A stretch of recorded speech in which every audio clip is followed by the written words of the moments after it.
예, 날씨가 점점 더워지고 있습니다.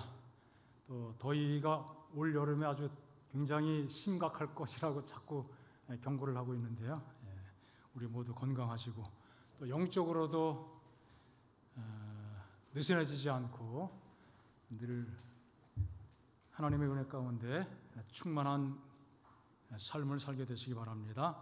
자, 오늘은 각기 종류대로 하나님께서 세상을 지으실 때에 생물과 식물을 각기 종류대로 만드셨다 그랬죠.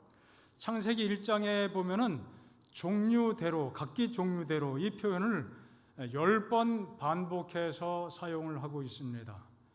각각 종류별로 하나님께서 개별적으로 만드셨다는 것이죠.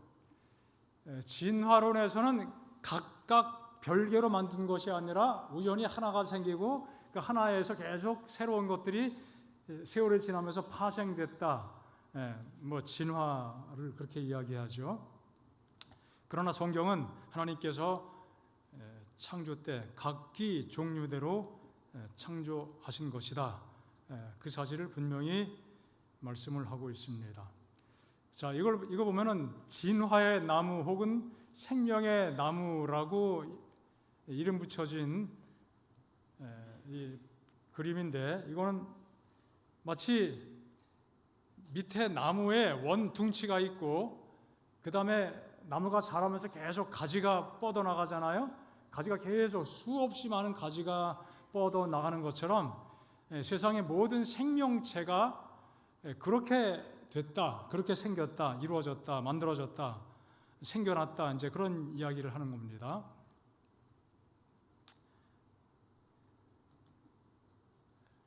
또 비슷한 내용인데, 어쨌든 이렇게 해가지고, 왼쪽에 원숭이도 보이고, 양소리도 보이고, 물고기도 보이고, 새도 보이고, 그렇죠. 또 오른쪽에 갑각류도 보이고, 이런 식으로 가지치기 하듯이 계속 번져나갔다. 여기도 똑같은 내용인데 한글로 된 것하고 또 영어로 된 것하고, 자, 제일 밑에 보면은 글씨가 작아서 안 보이지만 공통조상이라는 글자가 있어요. 공통조상. 여기 보면은 오른쪽에는 식물이죠. 왼쪽에는 동물이에요. 동물과 식물이 공통조상을 가지고 있다 이거예요. 우리가 볼 땐 굉장히 허황된 말 안 되는 이야기, 그런 주장이지만 진화론적 관점에서는 이것을 받아들이고 강조하고 있는 것입니다. 그래서 계속 진행되면서 여러 가지 다양한 종류들로 분열이 되고 또 갈라지고 그렇게 되었다고 하는 것입니다. 척추동물 계열이 있고, 그 다음에 거기에는 어류도 있고, 파충류도 있고, 조류도 있고, 포유류도 있고, 양서류도 있고, 그림은 조금씩 보일지 모르겠습니다. 이런 식으로. 그 다음에 갑각류가 또 있고, 연체동물. 그 다음에 식물.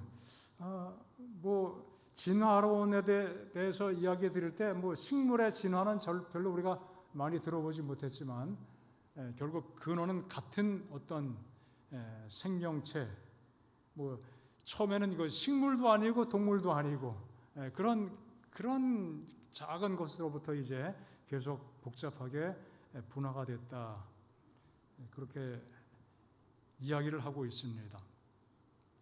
이 그림에서 보여주는 것처럼 진화가 그런 과정을 통해서 진행됐다고 이야기하죠. 우리는 이 사실을 받아들이진 않지만 믿어지지도 않죠. 믿을 수도 없고 믿어서도 안 되는 이야기고.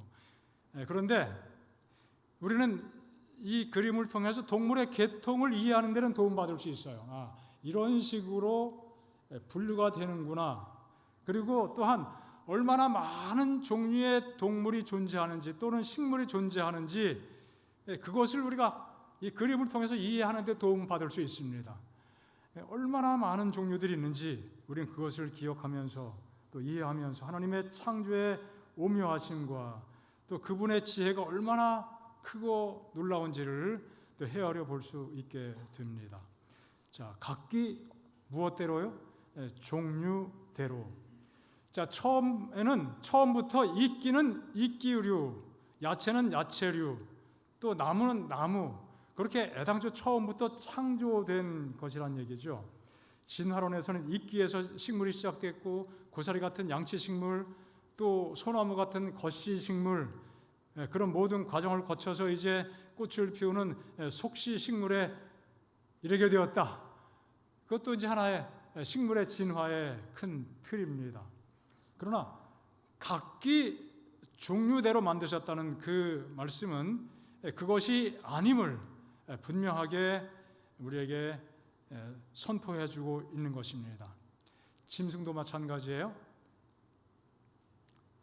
물고기 같은 수중 생물로 시작해서 개구리 같은 양서류, 또 도마뱀, 또 파충류, 그런 과정을 따라서 그 다음에 원숭이 같은 포유류, 그런 식으로 진화됐다고 이야기하죠.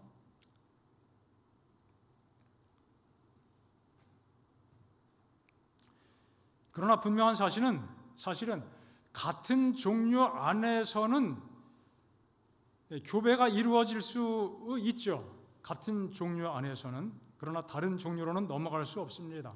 사람도 피부색에 따라서 우리가 인종이라고 그런 말을 적절하지 않다고 이야기도 하지만 일반적으로 많이 쓰죠. 다양한 인종. 결혼해서 자녀를 낳고 사는데 아무 지장이 없습니다. 또 짐승들도 개도 종류가 한두 가지가 아니잖아요. 다 다른 종류지만은 그 그룹 안에서는 서로 교배가 가능해요. 그러나 개와 고양이, 이거는 될 수 있는 것이 아니죠. 현대 유전학은 우리 생체의 DNA 정보라고 이야기하죠. 그런 것을 잘 이해하게 되면서 어떤 범위 내에서 교배가 가능한지를 밝혀내고 있습니다. 여러분, 사자와 호랑이가 교배해서 새끼를 낳을 수 있어요? 있죠. 타이거, 라이언, 그래서 두 개 합쳐가지고 라이거 그렇게 이야기하죠. 그러나 노새처럼 암말과 순아기 사이에서 노새가 생기지만 그 자체는 뭐가 안 돼요? 번식이 안 됩니다. 번식이 안 돼서 그걸로 끝이 납니다. 라이거도 마찬가지입니다. DNA가 어느 정도 비슷하고 그래서 그런 것은 가능하지만 한 가지의 종에서 또 다른 종으로 종이 바뀌는 것은 이것은 유전학적으로 불가능하다는 것은 현대 생물학의 상식이죠. 그 종류대로 그 범위 내에서는 그런 교배가 가능하지만 그 종류를 벗어나서는 할 수 없다는 것이죠. 어류는 어류대로, 양서류는 양서류대로, 또 조류는 조류대로, 파충류는 파충류대로, 또 포유류는 포유류대로, 그 모든 종류대로, 각기 종류대로 하나님께서 모든 것들을 창조하신 것이죠. 어류가 양서류로, 또 양서류에서 조류로, 조류에서 파충류로, 파충류에서 포유류로 그렇게 바뀌는 그 일은 유전학적으로도 설명할 수 없는 것이죠.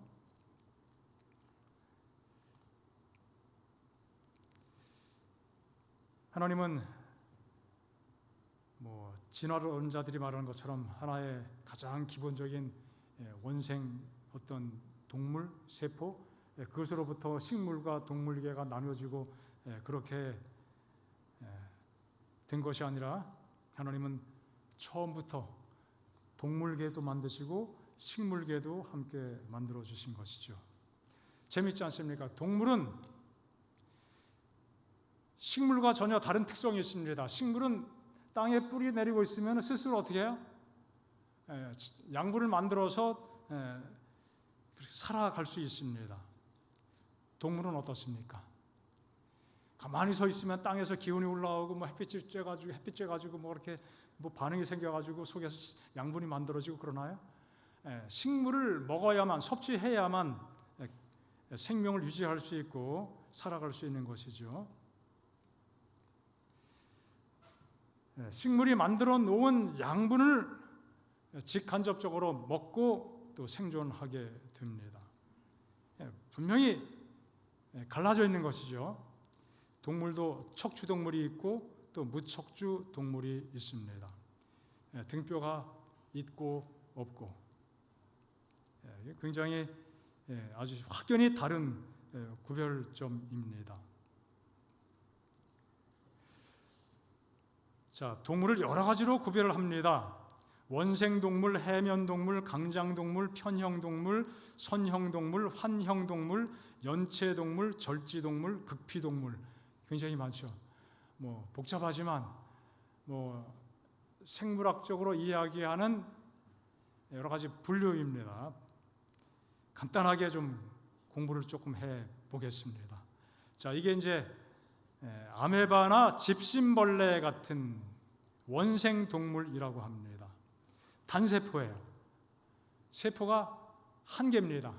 한 개의 세포로 일단 기본 생명체가 되고 또 생명이 유지가 되죠. 이거는 너무 작기 때문에 아무리 시력이 좋아도 맨눈으로 볼 수는 없습니다. 현미경을 가지고 관찰할 수 있는 수준의 크기입니다. 또 원생 동물 중에는 광합성을 하는 것도 있습니다. 그래서 양분을 얻게 되는 것이죠. 자, 그 다음에 해면 동물이라는 것이 있습니다.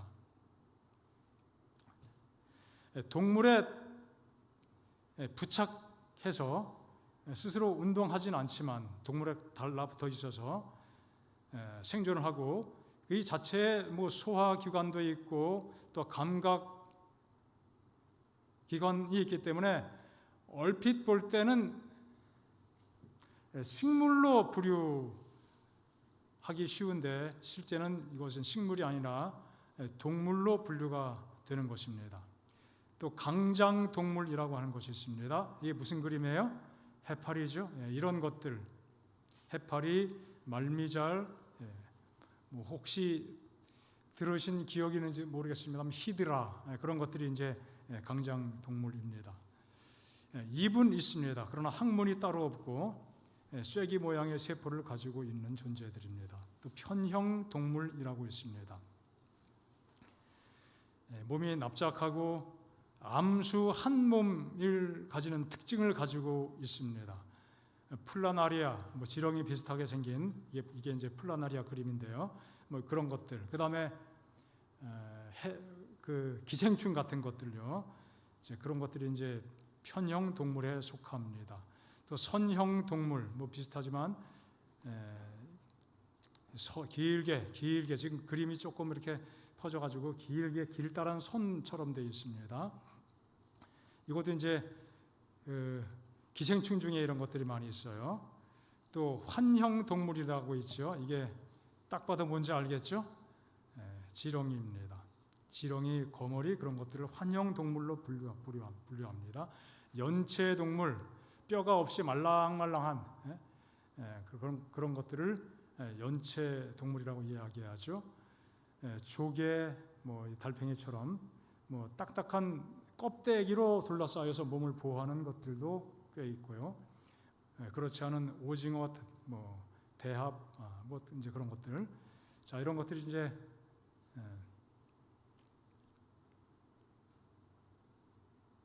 연체 동물, 그리고 절지 동물, 다리가 많은, 징그럽죠? 자, 이런 것들을 이런 특성을 따라서 분류를 합니다. 또 극피 동물이라고 하죠. 불가사리, 성게 뭐 그런 것들, 해삼 같은 것들. 자, 이런 것들이 서로 연결성을 가지고 이렇게 가지 뻗어 나가듯이 이렇게 새로 생긴 것이 아니라 성경에는 분명히 하나님께서 다 만드셨다, 그렇게 분명히 말씀을 하고 있죠. 자, 각기 종류대로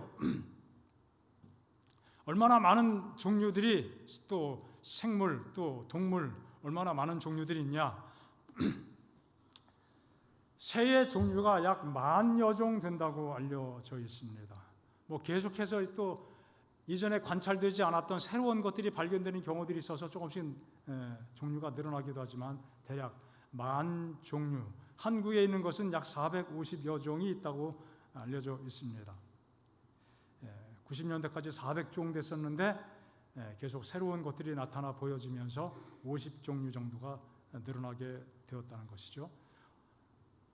식물도 35만 종 이상, 어류, 파충류, 양서류, 포유류,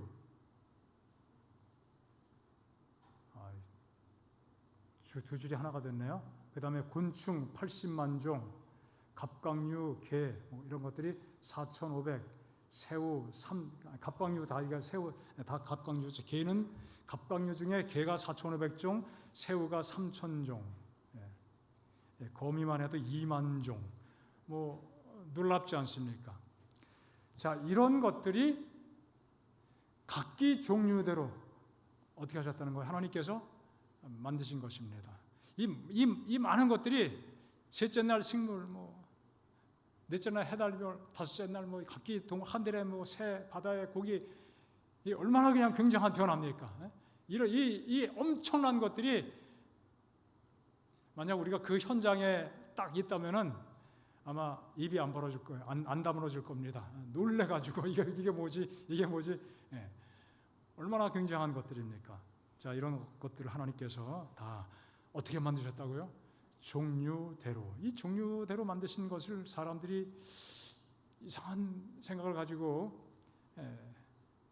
자꾸 이렇게 가지치듯이 뻗어나갔다, 진화됐다. 하나님이 얼마나 참 슬퍼하실 일입니까?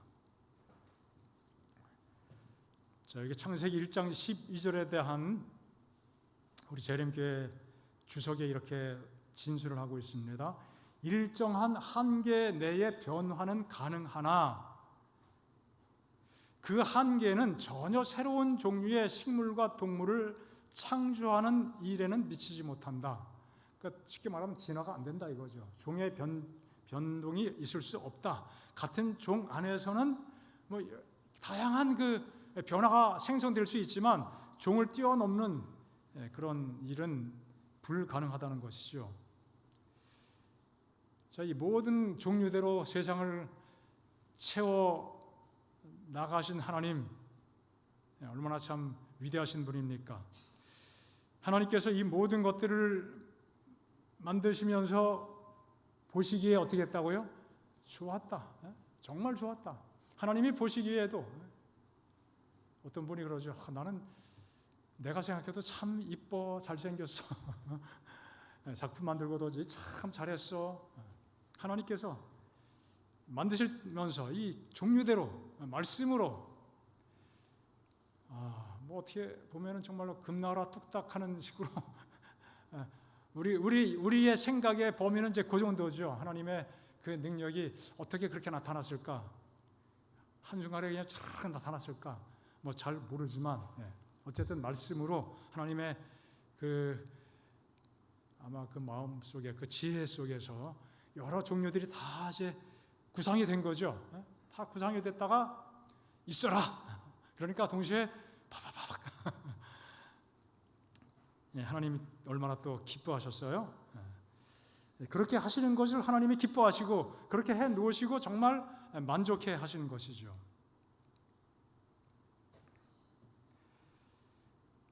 어떻게 보면 창조 때부터 첫째 날, 둘째 날 사실 하나님께서는 뭐 첫째 날부터 여섯째 날까지, 다섯째 날까지 모든 것들 다 여섯째 날 짐승들요 한꺼번에 하루 만에 다 하실 수도 있었죠. 뭐 못 하시겠어요?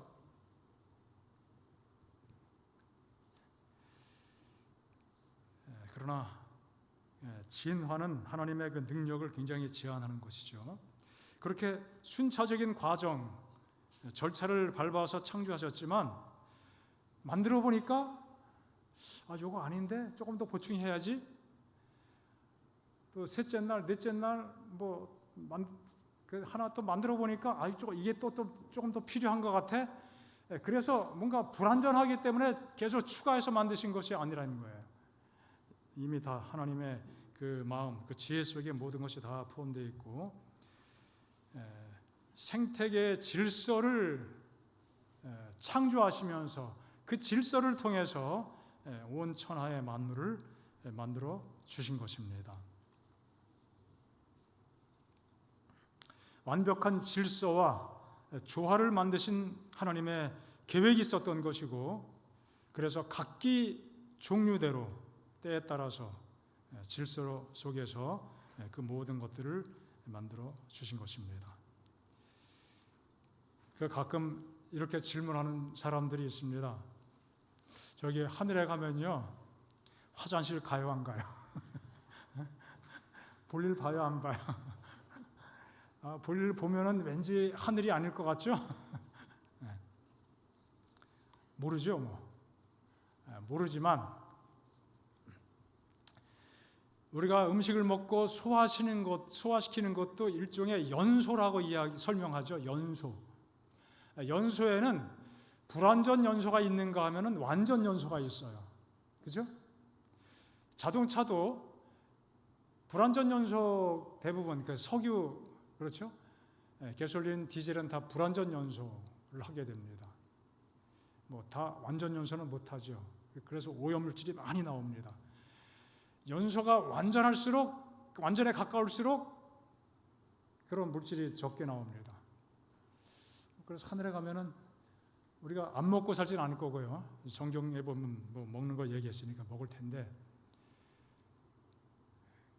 완전 연소가 되면은 그냥 요새 수소 전기차 보면은 수소 넣고 달려가다 보면 뭐만 나와요? 물만 나오잖아요. 물만 나와요. 그래서 아마 그 정도까지는 가능하지 않겠나, 그런 상상을 합니다. 그리고 또 그 변을 보는 그 동물들 중에 동글동글하게 콩처럼 나오는 그런 것들이 있어요. 그래서 우리도 그렇게 될래나? 하여간 이런저런 상상을 해볼 수 있습니다. 답은 아니죠. 자, 하나님께서 그분의 지혜 안에서 모든 것들을 질서 있게, 또 완전하게, 완벽하게 종류대로 만들어 주시고, 우리의 모든 기능을 그렇게 만들어 주신 것이죠. 자, 우리 성경에 보면은 새 짐승을 창조하실 때 어떻게 했어요? 이 말씀을 잘 기억하지 못하는 분들이 더러더러 있습니다. 사람만 흙으로 지으신 것이 아니라 각종 들짐승, 공중의 각종 새, 이 모든 것들도 어떻게 지으셨다고요? 흙으로 지으셨다고 말씀하고 있습니다. 그래서 구성 성분은 다 유기물, 사람과 거의 유사합니다.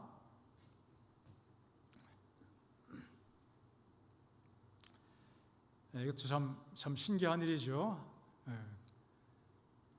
사람은 빚어서 생기를 불어 넣으셨지만 일반 짐승은 흙으로 만드셔도 생기를 불어 넣으시진 않으셨습니다. 그 모든 것들을 하나님께서 사람을 빚으시듯이 빚으셨는가? 그건 성경이 자세하게 설명하지 않았기 때문에 잘은 모르지만 원재료 자체는 뭐다? 흙이다.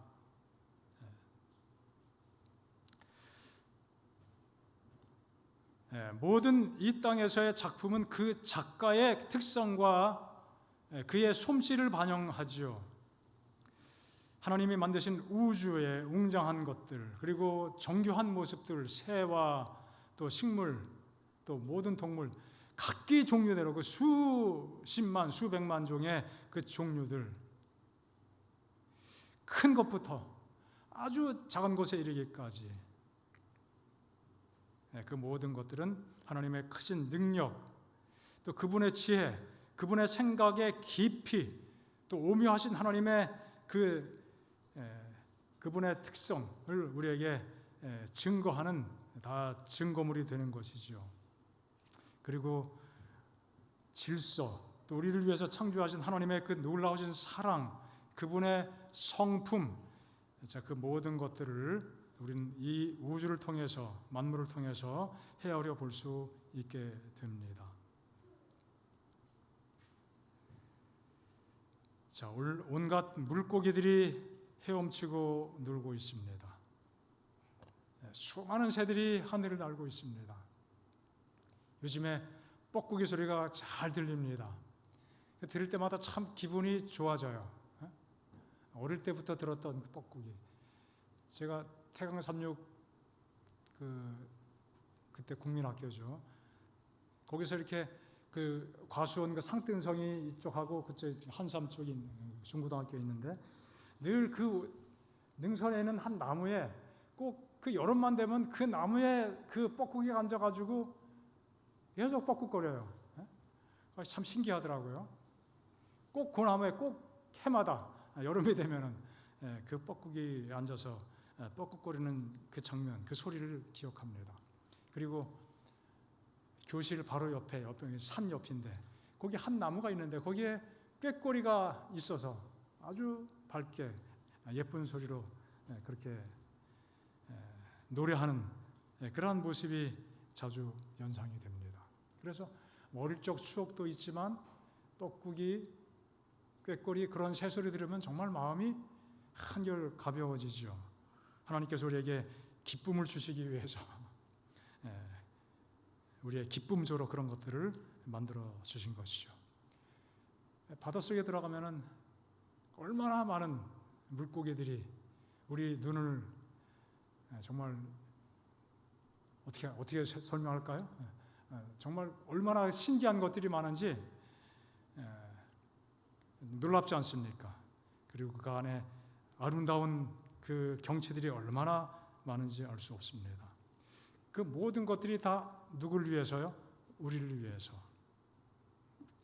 하나님의 기쁨이기도 합니다. 여호와 우리 주여, 주의 이름이 온 땅에 어찌 그리 아름다운지요. 그분의 이름이 아름답다고 이야기했습니다.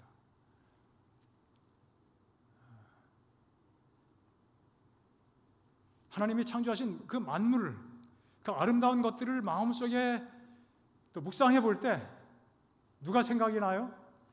하나님이 생각이 나고, 야, 하나님의 이름이 정말 아름답다. 정말 놀랍다. 자, 그 놀라운 사실은 우리는 지금 질서가 깨지고 조화가 깨져서 서로 반목하고 질시하고 서로 잡아먹고, 동물의 왕국 보면 정말 끔찍하잖아요. 강한 놈이 그냥 약한 놈 잡아먹고. 자, 그러나 처음에는 어떻습니까? 그 모든 것들이 서로 조화롭게 서로 위협이 되지 않고 서로 섞여 살면서 놀라운 모습을 보여주었죠. 이사야 11장에 보면은 우리가 하늘에 가서 하늘에 이 땅의 모든 것들이 원래 모습대로 회복될 때 어떤 모습으로 살게 될 것인지를 말씀하고 있죠. 이것은 이미 세상이 어떤 모습으로 창조되었는지에 대한 설명이 되기도 하죠. 그때 이리가 어린 양과 함께 살며 표범이 어린 염소와 함께 누우며 송아지와 어린 사자와 살찐 짐승이 함께 있어 어린 아이에게 끌리며. 대단하죠? 놀랍습니다. 이리와 어린 양이 함께 먹을 것이며 사자가 소처럼 짚을 먹을 것이며 뱀은 흙을 양식으로 삼을 것이니 나의 성산에서는 해함도 없겠고 상함도 없으리라.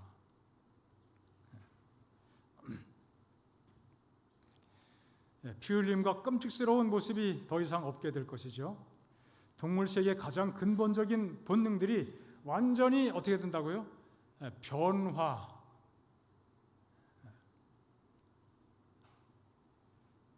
동물 세계에는 누구도 포함되어 있어요?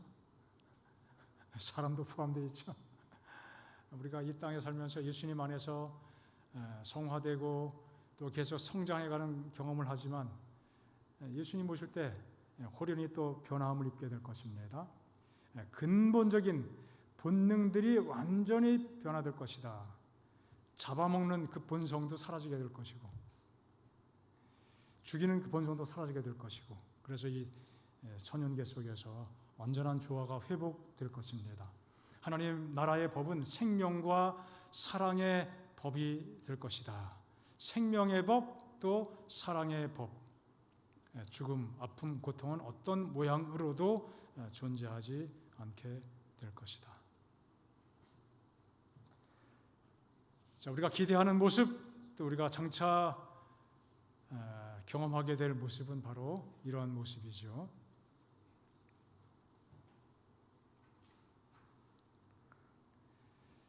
모든 피조물들은 처음에 완전할 당시에는 하나님의 사상을 그대로 표현했다. 완전한 사랑, 생명 존중. 아담과 하와가 볼 때 천연계는 하나님의 지혜로 충만히 있었다. 그러나 사람의 범죄로 인해 하나님과의 직접적인 교제를 통해서 그분을 배우는 길이 끊어지게 되고, 또 그분의 일을 통하여 배우는 길도 대부분 막히게 되었다. 땅이 범죄 때문에 훼손되고 더러워졌고, 또 창조주의 영광을 그저 희미하게 반영할 수밖에 없는 처지가 되었고요. 물론 하나님의 실물 교훈이 흔적 없이 다 사라진 것은 아니지만 많이 퇴색되고 없어졌습니다. 하나님께서 창조하신 천연계라는 거대한 책의 페이지마다에서 지금도 그분의 솜씨의 흔적을 찾아볼 수 있습니다. 천연계는 여전히 그것을 창조하신 분에 대하여 말하고 있습니다. 그러나 이것이 나타내는 것들은 부분적이며 불완전하다. 게다가 타락한 상태에 있는 연약한 사람의 지력과 통찰력으로는 하나님의 실상을 바로 알고 해석하기란 불가능하다. 우리에게는 하나님께서 당신의 기록된 말씀을 통해 주시는 그분에 대한 보다 자세한 계시가 필요하다. 우리는 그래서 이 계시의 말씀을 통해서 하나님을 더 생각하게 되고 배우게 되는 것이죠. 우리가 새로운 세상에 들어가게 될 때는 모든 것이 회복되고 질서 정연하고 사랑이 충만하고 또 생명이 충만하고 그런 경험 속에 행복한 삶을 누리게 될 것입니다. 초기 문제에 보면은 그 와이프님께서 처음 계시를 받을 때, 첫 계시를 받았을 때 그 내용을 제일 앞부분에 설명을 하고 있는데요. 그때 열심히 활동하다가 복음을 전하다가 이른 나이에 잠들게 된 피치와 스토크만 형제에 대한 이야기를 기록하면서 하늘에 가서 그 두 분을 만났다는 기록을 하고 있습니다. 계시 가운데서. 그런데 그분들이 질문했다고 그랬어요. 그들이 잠든 사이에 죽은 그 다음에 남아있던 사람들이 이 지상에서 어떤 일을 겪었는지 그것을 질문했다는 거예요. 자, 그래서 그 다음에 이런 말씀이 있습니다. 우리는 우리가 당한 가장 큰 어려움들을 생각해내고자 애썼으나 질문 듣고 보니까 어려운 게 있었던 것 같은데 도대체 뭐가 어려운 일이 있었을까? 생각을 해내려고 애를 썼는데 우리를 두르고 있는 훨씬 더 뛰어나고 영원한 영광에 비하면 우리가 당한 어려움들은 어떻게 해요? 아무것도 아니야. 너무나 미미하게 여겨졌다. 그래서 우리는 그 어려움들을 입 밖에 낼 수가 없었어요. 그렇죠. 우리가 당하는 이 땅에서 지금 우리가 볼 때는 가장 큰 문제, 건강의 문제, 무슨 질병의 문제, 사업 문제, 경제적인 문제, 뭐 관계의 문제, 뭐 부부 간에, 부모와 자녀 간에 지지고 볶고 정말 골치 아프죠. 그런데 하늘에 가보니까 그 모든 것들은 이거 문제도 아니에요. 온 커다란 우주의 이 지구는 아무것도 아닌 것처럼, 우리 한 개인 아무것도 아닌 것처럼 하나님의 그 크신 은혜와 그 선물 속에서 이 땅에서 겪었던 어려움들은 뭐 번데기 앞에 주름 잡는다고 하는 것처럼 아무것도 아니에요. 그래서 우리는 어려움들 입 밖에 낼 수도 없었고 단지 어떻게 해요? 할렐루야! 하늘은 너무 값이 싸다. 그렇게 외치게 되었다는 것이죠. 그리고 영광스러운 검은과 악기를 연주하면서 하늘 긍휼, 클 융자입니다. 이 거대한 이 하늘에 그 음악이 울려 퍼지게 하는 것, 그것이 할 수 있는 전부였다. 우리가 또 이런 일이 우리 앞에 놓일 것을 미리 상상하니 참 즐겁지 않습니까? 하나님께서 온전한 조화 속에 우리를 살게 하시는 그 하나님의 특별한 계획을 기억하시면서 우리의 삶을 언제나 하늘을 바라보고 또 용기를 가지고 살게 되시기를 바랍니다. 자, 그 다음에 우리는 온갖 짐승들로 가득 찬 들판으로 들어갔는데 거기서는 사자와 어린 양과 표범과 이리가 모두 다 완전한 화합을 이루어 평화로이 우리의 뒤를 따랐다. 여러분,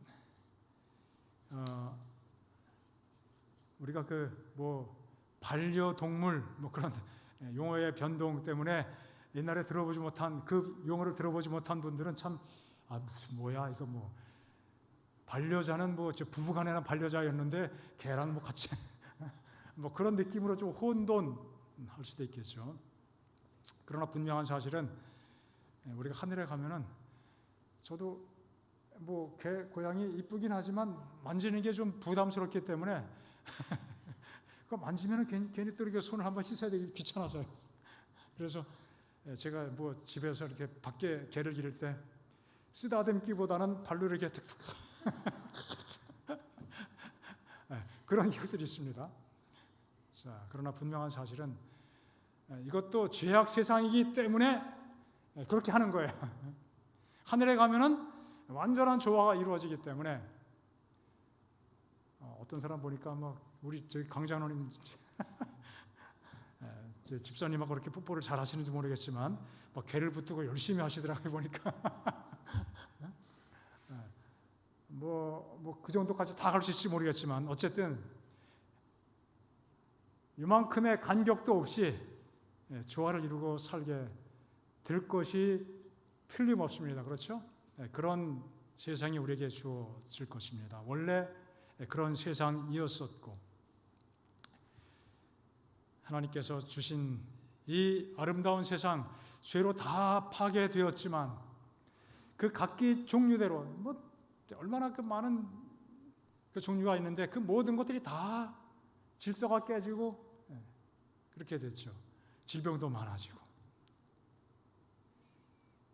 여기 모든 짐승들 소위 이 땅에서 이 타락한 세상에서 맹수로 일컬어지는 무서운 짐승 그때는 아이고 귀여워 아이고 이뻐 그렇게 되는 것이죠. 자, 그 다음에 우리는 숲속으로 들어가게 되었는데 그 숲은 이 세상에 있는 침침한 숲과는 전혀 달랐다. 그 숲 속에는 빛이 있어서 숲이 온통 영광으로 환했다. 우리가 장차 하늘에 가서 경험하게 될 숲의 모양은 그 숲 속에 하나님의 영광의 빛이 찬란하게 비치는 그런 모습이 될 거라고 여기 말씀을 하고 있죠. 정말 기대가 되는 세상입니다.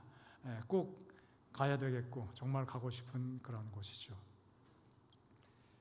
하나님께서 만들어 놓으신 그 아름다운 그 세상에서 영원히 살게 하시는 하나님의 귀한 계획, 우리가 그 놀라운 계획 속에 포함되어 있음을 참으로 감사하고 하나님을 찬양합니다. 그 믿음을 가지고 매일 또 힘차게 살게 되시기 바랍니다. 이 시간 개인적으로